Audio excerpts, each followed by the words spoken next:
మాట్లాడుతున్నారు. నేను మీ అన్నగా చెప్తున్నా, రేవంత్ అన్నగా మీకు మాట ఇస్తున్నా, మాట ఇస్తే మట్టిలో కలిసే వరకు మాట కోసం నిలబడే నాయకుడు ఎవరైనా ఉన్నారంటే ఇందిరాగాంధీ, సోనియా గాంధీ, రాహుల్ గాంధీ వాళ్ళ నాయకత్వంలో నేను, జగన్న, ఉత్తమన్న, మహేష్ గౌడ్ గారు కలిసి పనిచేస్తున్నాం. మీకు ఉద్యోగాలు ఇచ్చే బాధ్యత మాది, మిమ్మల్ని ఆదుకునే బాధ్యత మాది. దుర్మార్గులు, కుట్రదారులు మీ దగ్గరకు వస్తారు, ఉన్నవి లేనివి చెప్తారు. వాళ్ళ మాయలో పడకండి. వాళ్ళు మాయగాళ్ళు, మాయ లేడీ లాంటి వాళ్ళు. మనల్ని మభ్యపెట్టి మన ప్రాణాలను అధికారం కోసం వాడుకోవాలని చూస్తున్నారు. మీరు పోటీ పరీక్షలకు ప్రిపేర్ అవ్వండి. అన్ని పరీక్షలు నిర్వహించే బాధ్యత నాది. ఫీజు రియంబర్స్మెంట్ గురించి మాట్లాడుతున్నారు.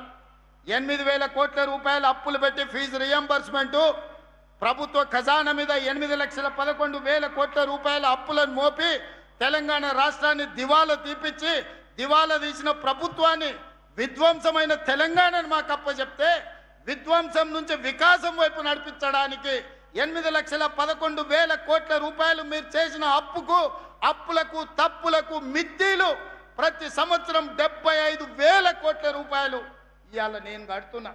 ఈ లెక్క నేను చెప్పింది కాదు, కాగ్ నివేదికలు చెప్తున్నాయి. పాత్రికేయ మిత్రులారా, 3 లక్షల కోట్ల రూపాయలు 32 నెలల్లో వాళ్ళు చేసిన అప్పులకు కట్టాల్సిన పరిస్థితి వచ్చింది. సంవత్సరానికి 75,000 కోట్ల రూపాయలు అన్నం తిన్నా తినకపోయినా, నిద్రపోయినా పోకపోయినా సంవత్సరానికి కేసీఆర్ గారు చేసిన అప్పులకు తప్పులకు 75,000 కోట్ల రూపాయలు కట్టుకుంటూ వస్తున్నా. నాడు మొంగిపోయినా అప్పిచ్చినోడు ఊరుకోడు, నిలబెట్టి వసూలు చేస్తాడు. అవి కట్టుకుంటూనే, ఆర్థిక సంక్షోభాన్ని ఎదుర్కొంటూనే, అప్పుల ఊబిలో నుంచి బయటకు వస్తూ తెలంగాణ రాష్ట్రాన్ని అభివృద్ధి పదం వైపు నడిపించే ప్రయత్నం చేస్తున్నాం. సంక్షోభంలో ఉన్న సంక్షేమాన్ని ఈరోజు సంక్షేమం వైపు, సంక్షోభంలో నుంచి బయటికి తెచ్చి సంక్షేమ పథకాలను ఈరోజు అమలు చేసి విధ్వంసమైన తెలంగాణను వికాసం వైపు నడిపించడానికి నిరంతరం ప్రయత్నం చేస్తున్నాం. ఓ పూట ఆలస్యం కావచ్చు కానీ మీ హక్కును ఏది కాదనం, మీ అవకాశాలను ఏది తొలగించం.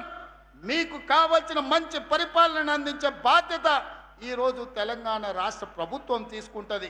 అందుకే మిత్రులారా, ఈనాడు ఆలోచన చేయండి.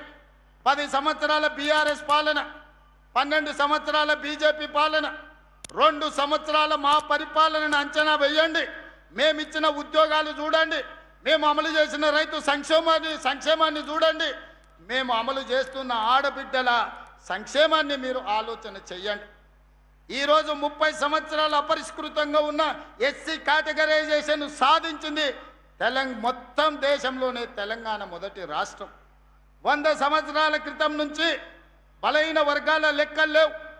దేశంలో కోళ్లకు, కుక్కలకు, పందులకు, మేకలకు కనిపించిన దానికల్లా లెక్క ఉంది. మా బలహీన వర్గాల సోదరులను లెక్క కట్టాలని ఎవ్వరికి కనికరం రాలే.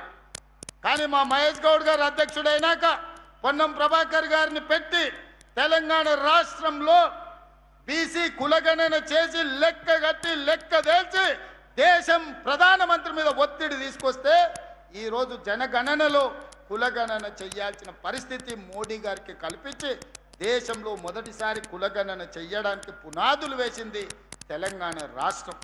అందుకే రైతుల సంక్షేమమైన, ఆడబిడ్డల అభివృద్ధి అయినా, నిరుద్యోగ విద్యార్థుల ఉద్యోగ ఉపాధి అవకాశాలైనా, సామాజిక సమస్యలకు పరిష్కారమైన ఈనాడు మన ప్రభుత్వంలోనే మనమే సాధించుకున్నాం. ఈరోజు విధ్వంసం నుంచి వికాసం వైపు నడిపిస్తున్నాం. 2034 వరకు మీ ఆశీర్వాదం నిండుగా ఉండాలి. మనసు నిండా, గుండెల నిండా ఇందిరమ్మ రాజ్యం రావాలనే ఆకాంక్ష ఉండాలి. మీ ఆశీర్వాదం ఉంటే సాధించలేనిది ఏది లేదు. మీకు ఇచ్చిన ప్రతి మాట నిలబెట్టుకుంటామని చెప్పి నేను ఈ వేదిక మీద నుంచి విజ్ఞప్తి చేస్తున్నా. అన్ని కుట్రలు చేసిరు, కుతంత్రాలు చేసిరు, పన్నాగాలు వండిరు, టీవీలలో చూపించారు, సోషల్ మీడియాలో పెట్టారు. ఇక శాతం అయితలేదని నిన్నమన్న ఒక ఆయన పోయిండాయా, తమిళనాడు రాష్ట్రం పోయిండు, కర్ణాటక రాష్ట్రం పోయిండు. ఏమైనా మంచి కోరుతాడు అనుకున్నా, మంచి కోరలే, అఘోర పూజలు చేస్తున్నాడా. ఇంత ఘోరం ఎక్కడ నన్ను ఉంటుందా? అసలు మడిసన్నోడు 10 ఏళ్ళు మంత్రిగా చేసినోడు, అన్నం తినటోడు ఎవడన్నా ఈ రాష్ట్రంలో కరువు రావాలి, రైతులు చచ్చిపోవాలి, సంక్షోభం రావాలి, ప్రభుత్వం కూలిపోవాలి, మొత్తం రాష్ట్రం అల్లకల్లోలం అయిపోయి శవాల మీద అధికారంలోకి రావాలని అఘోర పూజలు, అర్ధరాత్రి పూజలు, ఇంత దుర్మార్గుడు ఎవడన్నా ఉంటాడా? నా మీదనో మా మహేష్ గౌడ్ మీదనో చేతబడి చేసిందంటే మేము ఎట్లైనా ఎదుర్కొంటాం. ప్రజల మీద చేతబడులు చేసేదేంది? ఇట్లాంటి వాళ్ళు ప్రజా జీవితానికి అర్హత ఉన్నదాన్ని నేను అడుగుతున్నా. ఈ రకమైన చేతబడులు ఇవాళ ఆయన సన్నాయి నొక్కులు నొక్కుతుండో ఒక ఆయన మహేష్ గౌడ్కు నోటీస్ అన్నాడు. నేను సూటిగా అడుగుతున్న మెదక్ గడ్డ మీద నుంచి మీరు బాత్రూమ్కి పోయినా, చెట్టు కింద చెట్లకు పోయినా మీ సోషల్ మీడియాలో ఫోటోలు పెడతారు, వీడియోలు పెడతారు కదా. మీరు శివమొగ్గ గుళ్ళె పూజ చేస్తే ఎందుకు పెట్టలే? పోయినట్టు ఎందుకు చెప్పలే?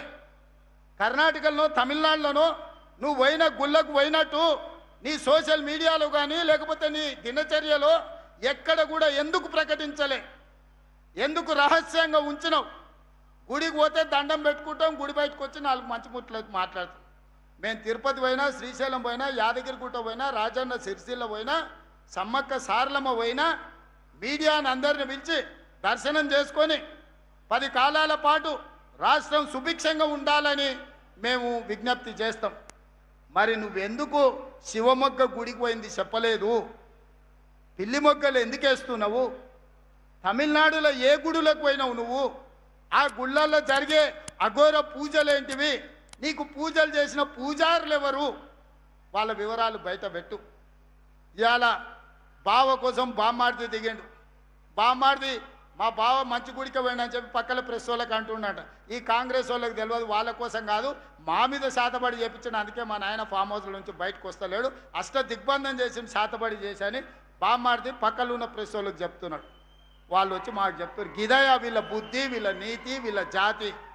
చివరికి అధికారం కోసం ఎంత దిగజారుతారా అంటే 4 కోట్ల తెలంగాణ ప్రజల మీద చేతబడి చేసి ఈరోజు రాష్ట్రంలో సంక్షోభం తీసుకురావాలని వాళ్ళు ప్రయత్నం చేస్తే